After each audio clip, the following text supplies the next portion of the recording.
R.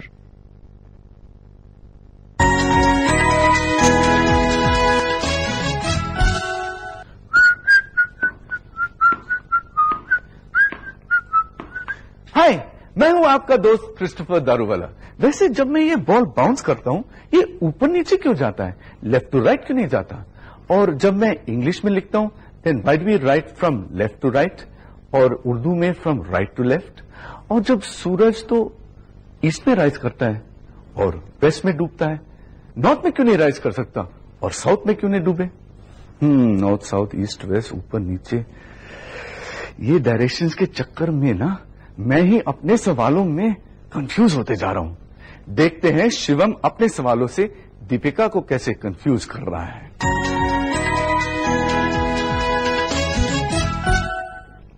Deepika, क्या है? मेरे पास तुम्हारे लिए एक प्रश्न है। कौन सा प्रश्न? प्रश्न ये है कि उत्तर क्या है? हाँ, पूछो ना।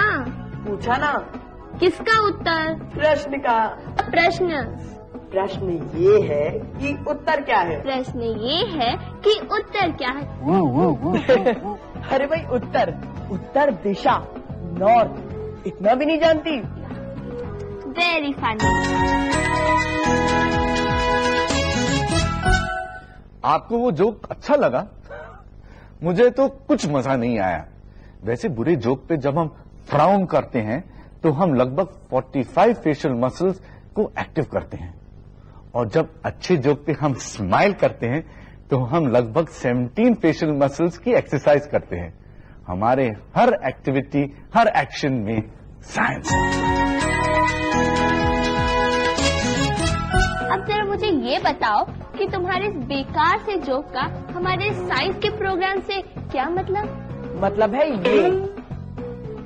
ये तो कंपास है, दिशा दिखाने वाली चुंबक की सुई। वो तो मुझे भी पता है, लेकिन कभी सोचा है कि सुई को कैसे पता चलता है कि पृथ्वी का नॉर्थ और साउथ कौन सा है? अरे इसलिए क्योंकि ये मैग्नेटिक है, चुंबकीय है। लेकिन चुंबक तो लोहे को खींचते हैं, आयन को ही तो अट्रैक्ट करते हैं मैग्नेट। एक मिनट, जरा कंपास देना ना। वापस तो दोगी? पक्का दूंगी। तो मैं ये सोच रही थी कि लोहे को अट्रैक्ट करने वाला ये कंपास दिशा कैसे पढ़ पाता है? भाई, हमें तो सूरज बताता है पृथ्वी का ईस्ट का वेस्ट, लेकिन इस कंपास को कौन बताता है पृथ्वी का नॉर्थ और साउथ? कैसे पता चलता है इस कंपास को कि नॉर्थ और साउथ कहाँ है?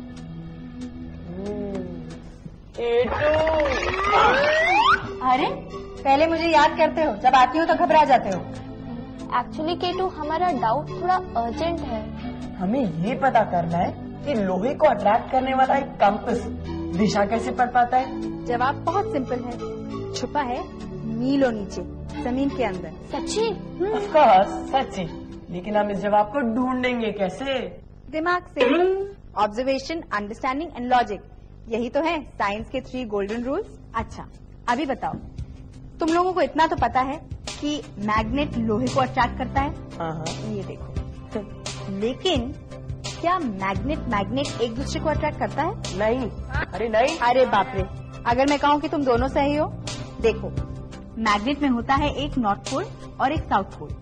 अब नॉर्थ पोल और साउथ पोल एक दूसरे को अट्रैक्ट करते हैं, लेकिन नॉर्थ एक दूसरे को अट्रैक्ट नहीं करता और साउथ भी अट्रैक्ट नहीं करता। अब समझ में आया। ऑपोजिट यानी विपरीत पोल्स में होता है अट्रैक्शन, और एक जैसे 2 पोल्स में होता है रिपल्शन। बिल्कुल सही। अब देखो, तुम्हारे कंपास पे लगी सुई भी एक मैग्नेट है। अब आते हैं तुम्हारे सवाल पर कि इसे नॉर्थ साउथ पोल की तरफ अट्रैक्ट कौन करता है? जवाब छुपा है मीलों नीचे, जमीन के अंदर। तो आप देखिए, मैं चलती हूँ, बाय।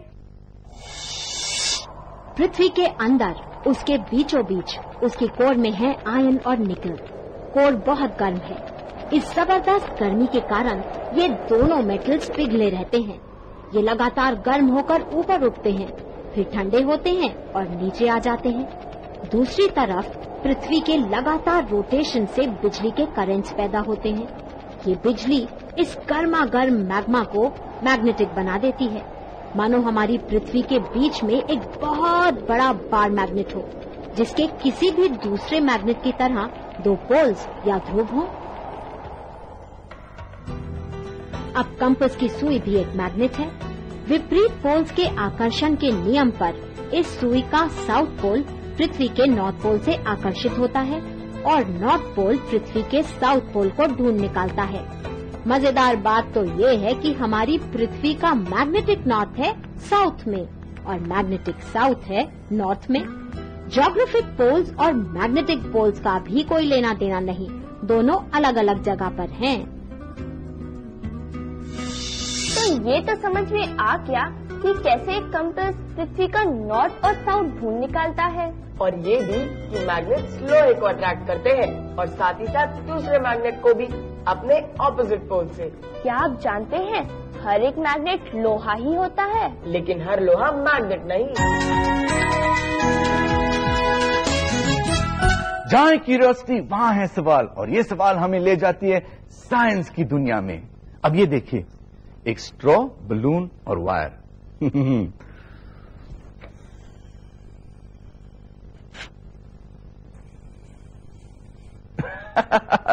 ये बना ना होममेड चरखी।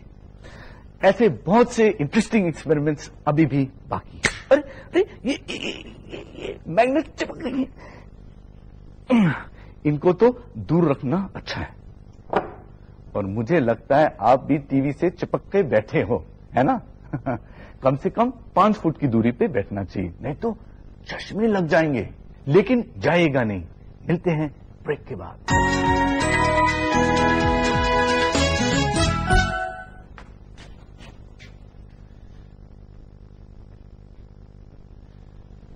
उफ हो, मैं तो तंग हो गया। मैं पिछले 10 मिनट से दोनों आंख खोल के इन दोनों पिन टिप्स को मिलाने की कोशिश कर रहा हूं। नहीं होता मुझसे। याद आया, जब हम नीडल को थ्रेड करते हैं तो हम एक आंख बंद करके थ्रेड करते हैं ना।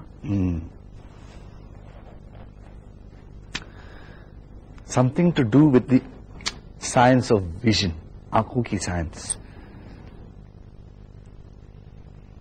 अरे अरे अरे, ये तो गिर गया। मैग्नेट है मेरे पास, उससे मैं ढूंढ निकालूंगा।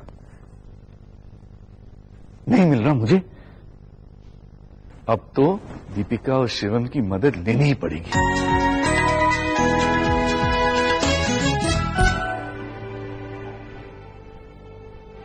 वाओ, मेरी दो। अच्छा, मेरे एरिया में? हाँ तो खबरदार, होशियार। चलो मिस्टर मेंढक। तो देखा आपने, मैग्नेट की मदद से हम कितने मजेदार गेम्स खेल सकते हैं। तो आप भी खेलिए और अपनी इमेजिनेशन से नए नए गेम्स भी बनाइए। फिलहाल तो हम ये पता करते हैं कि कौन से मेटल्स मैग्नेट की तरफ अट्रैक्ट होते हैं और कौन से नहीं। फिशिंग रॉड में लगा है एक मैग्नेट और फिशेज में लोहे के छल्ले। बस इस मैग्नेटिक फिशिंग में कोई प्रॉब्लम नहीं। लोहे की ही तरह कुछ और मेटल्स जैसे निकल और कोबाल्ट भी मैग्नेटिक प्रॉपर्टीज रखते हैं, लेकिन हर मेटल पर मैग्नेट का प्रभाव नहीं। खुद देख लीजिए, गोल्ड, सिल्वर और एल्यूमिनियम जैसे मेटल्स पर मैग्नेट्स का कोई असर नहीं, वो नॉन मैग्नेटिक हैं। मजा आया ना? खेलते खेलते हमें ये पता चल गया कौन से मेटल्स मैग्नेटिक हैं और कौन से नहीं।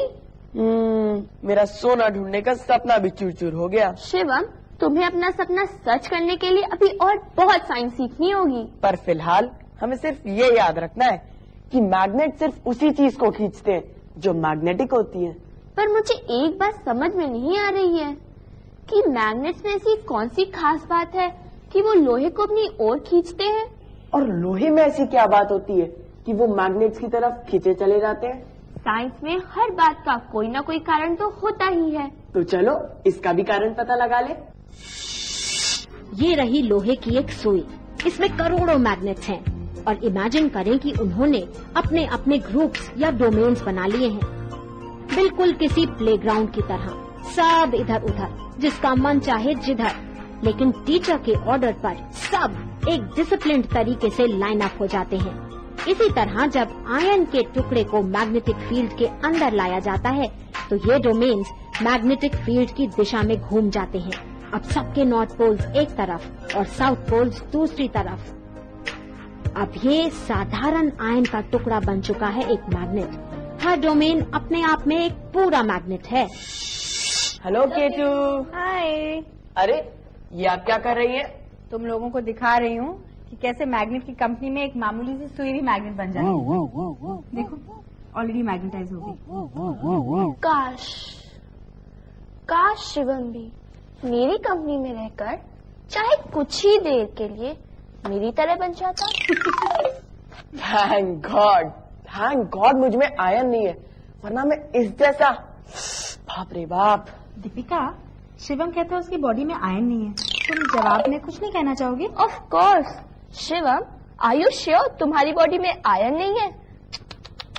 Poor boy. अच्छा मजाक छोड़े और सोचो, हम सब में आयन है। हाँ, आयन हमारे खून का बहुत ही इम्पोर्टेंट हिस्सा है। तो फिर तो हमारे खून को भी मैग्नेट की तरफ खींचना चाहिए ना? अगर मैं तुम्हारा सवाल ठीक समझ रही हूँ तो तुम दोनों ये कहना चाह रहे हो कि हमारी बॉडी में जो आयन है उसे मैग्नेट से अट्रैक्ट होना चाहिए। मतलब कि अगर ये मैग्नेट मैं इधर रख देती हूँ तो यहाँ का सर्कुलेशन बढ़ जाएगा। हाँ, बड़ा बुद्धू सवाल था क्या? बुद्धू सवाल तो सिर्फ एक होता है ना, जो पूछा नहीं जाता कर ले। हमारे खून में आयन है और ये हम सब जानते हैं, तभी तो हेल्दी रहने के लिए आयन रिच डाइट लेते हैं। लेकिन खून में आयन के एटम्स अकेले रहते हैं, हीमोग्लोबिन मॉलिक्यूल का एक हिस्सा बनकर। इसीलिए हमारे खून में आयन होते हुए भी वो मैग्नेट से अट्रैक्ट नहीं होता। हमारे ब्लड सर्कुलेशन पर मैग्नेट का कोई असर नहीं पड़ता। भाई केटू की यही तो स्पेशलिटी है, वो इतनी अच्छी तरह से समझाती है कि हमें पता ही नहीं चलता हम कब इतना कुछ सीख गए। अब वो हमें ये सामान देके गई है इस चैलेंज के साथ कि हम इस सामान से अपने लिए कंपास बनाए, एक ऐसा कंपास जो हमें दिशा दिखाए। तो लगाते हैं थोड़ा दिमाग और देखते हैं हम अपने लिए कंपास कैसे बना सकते हैं। सबसे पहले सुई को एक बार मैग्नेट से स्ट्रोक करके बनाते हैं एक मैग्नेट। अब बर्तन में पानी पर फ्रीली फ्लोट करेगा ये थर्मोकॉल का टुकड़ा। मैग्नेटाइज सुई को अब रख देते हैं इस थर्मोकॉल पर। अब देखिए कमाल, बन गया ना कंपास। एक नोक है नॉर्थ और दूसरी साउथ पोल की तरफ, बिल्कुल कंपास की तरह। सदियों से दिशा ढूंढने में कंपासेस ही यूज होते आ रहे हैं। कोलंबस ने भी कंपास ही यूज किया था। भारत की खोज में वो पश्चिम दिशा में बढ़े, तब भी कंपास ने दिशा सही बताई थी। वो बात दूसरी है कि उन्हें रास्ते में मिल गया अमेरिका। ऐसा ही होता है। बिल्कुल ऐसा ही होता है जब हम अपना दिमाग लगाएं। साइंस को खेलें, समझें और अप्लाई करें। आप भी मानते हैं ना कि जो बात हम अपनी आँखों से ना देखें वो हमें कम समझ में आती है। मानते हैं ना आप? इसीलिए तो हम दोनों को एक आइडिया आया है। आइडिया ये है कि हम कुछ ऐसा करें जिससे हमें मैग्नेट का फील्ड दिखाई दे जाए, लेकिन उसके लिए लगेगा थोड़ा सामान जिसे हम ढूंढ ढांड कर ले ही आएंगे।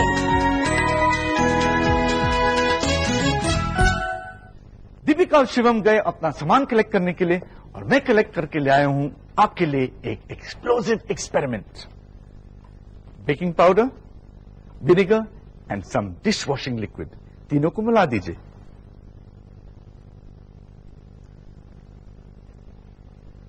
N erupting volcano. जब तक ये इरप्शन बंद नहीं होता आप लीजिए एक छोटा सा ब्रेक।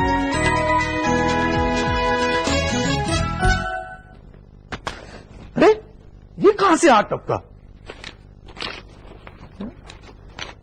डियर क्रिस्टोफर, पर ये तो ब्लैंक शीट है। लगता है कोई सीक्रेट मैसेज होगा। Let's decode it.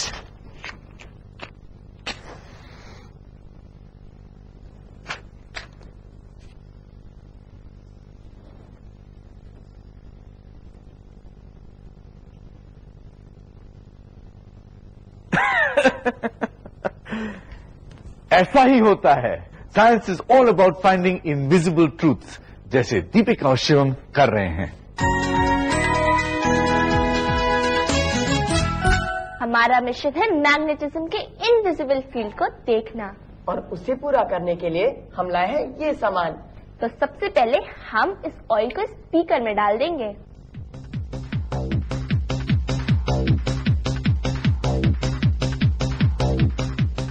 फिर ये आयरन फाइलिंग इसमें,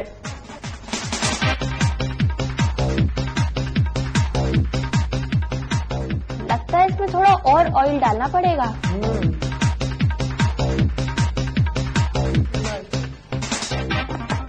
अब इसे अच्छी तरह मिला दें और आप चेक करते हैं अपना आइडिया।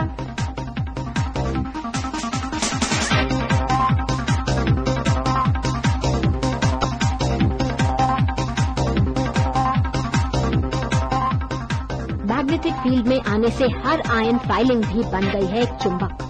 देखते हैं अनलाइक पोल्स के बीच लाइंस ऑफ फोर्स।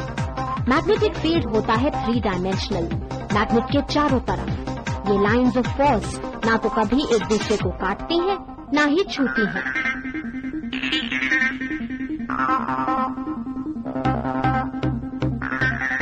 अब लाइक पोल्स के बीच का रिपल्शन साफ नजर आ रहा है। जितने पास लाइंस ऑफ फोर्स उतना ताकतवर है मैग्नेट, जितने दूर उतना कमजोर। मैग्नेटिक फील्ड पोल्स के पास सबसे ज्यादा होता है।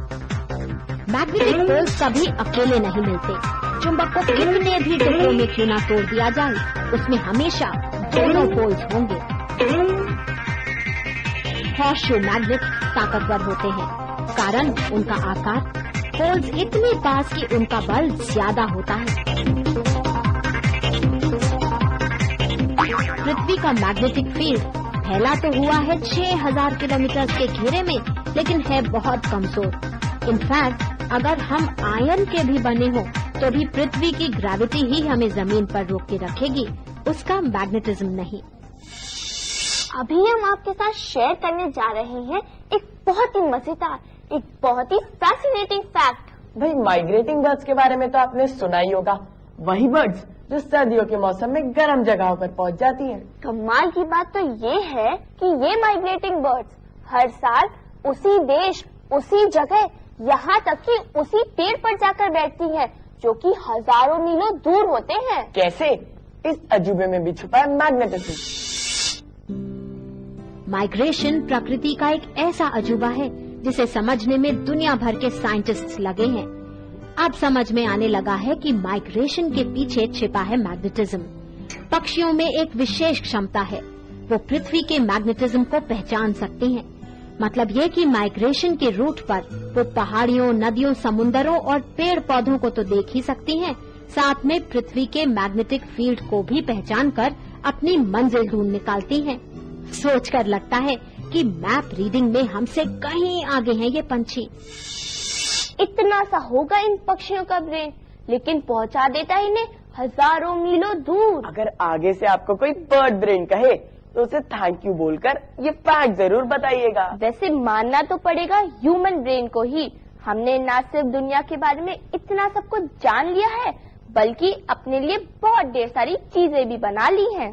अब मैग्नेट से कितनी चीजें बनती है आप इसका अंदाजा भी नहीं लगा सकते। जब हमें पता चला तो हम तो हैरान रह गए। फ्रिज के ऊपर लगे स्टिकर से लेकर दरवाजे की घंटी, कंप्यूटर्स, कार के इंजन्स, टेलीफोन इंस्ट्रूमेंट्स और tape recorders, music systems, television sets और सेल फोन्स में भी मैग्नेट्स हैं। ऑडियो और वीडियो टेप्स में भी वो मैग्नेट्स ही हैं जो इंफॉर्मेशन स्टोर करते हैं।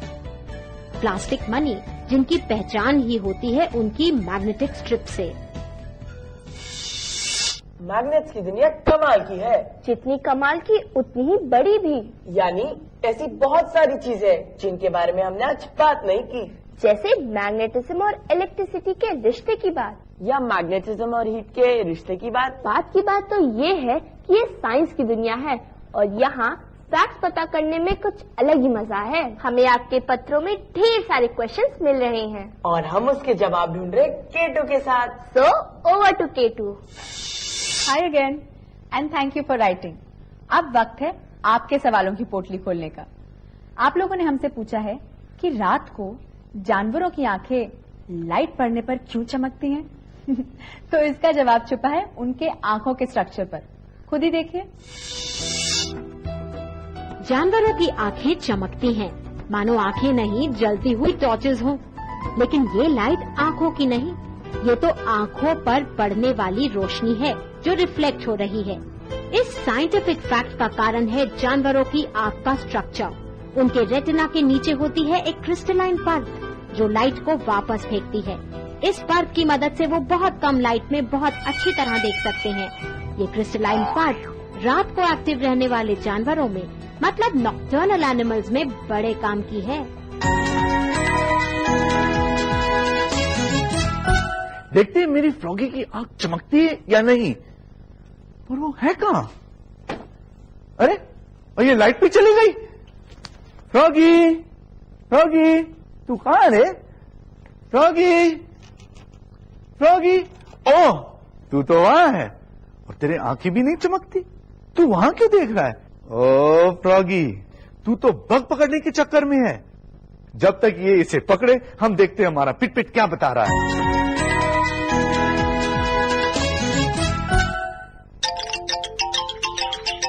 पिट कहाँ हो? मैं यहाँ हूँ, इस हरी हरी शैवाल के पास, यानी काय, यानी एल्गाई। मैं तुम्हें ये ब्रेड बताने।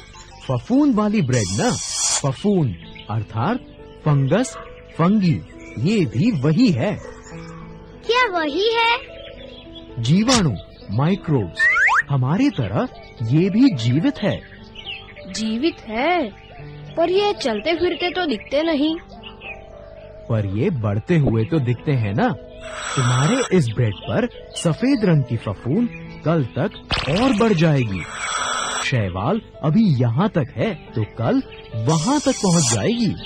इनका बढ़ना ही इनके जीवित होने का प्रमाण है। सजीव है ये जीवाणु। और भी जीवाणु होते हैं क्या? हाँ, बैक्टीरिया या कीटाणु, वायरस या विषाणु और प्रोटोजोआ या प्रजीवक भी अन्य जीवाणु हैं। क्या ये जीवाणु हमें नुकसान पहुंचाते हैं? इनमें विषाणु अर्थात वायरस सबसे ज्यादा घातक है। बाप रे, और कीटाणु? अरे ये तो तुम्हारे पनीर और दही बनाने के काम भी आते हैं। और प्रजीवक? प्रजीवक यानी प्रोटोजोआ भी एक चीय प्राणी है। ये मलेरिया रोग का कारण बनते हैं। बाप रे, जीवाणु इतना छोटा है और खतरा इतना बड़ा। इन जीवाणुओं से हमें कोई लाभ भी होता है क्या? बहुत लाभ होते हैं। खाद्य पदार्थ बनाने में, उपयोगी रसायन बनाने में, पानी शुद्ध करने में और कार्बनिक कूड़ों को नष्ट करने में इनका उपयोग होता है। हाँ, जीवाणु जीवन सृष्टि की सबसे छोटी मिसाल है। फिर भी देखो ये करता कितने कमाल हैं। इसलिए जीवाणु छुपे रुस्तम हैं। जाने का वक्त हो गया है। आपने आज इस प्रोग्राम में जो कुछ भी देखा उसके बारे में अगर आपको ज्यादा जानकारी चाहिए then write to us at ऐसा ही होता है 3183 डेकू इसरो सैक कैंपस, अंबावाड़ी विस्तार post office, Ahmedabad 380015। Email ax3@sac.isro.gov.in। आपके ढेर सारे पत्रों के लिए बहुत बहुत धन्यवाद। आप ऐसे ही हमें लिखते रहिए। आपके पत्रों के जवाब हम जरूर देंगे। ओ फ्रॉगी, बग तो बग गया।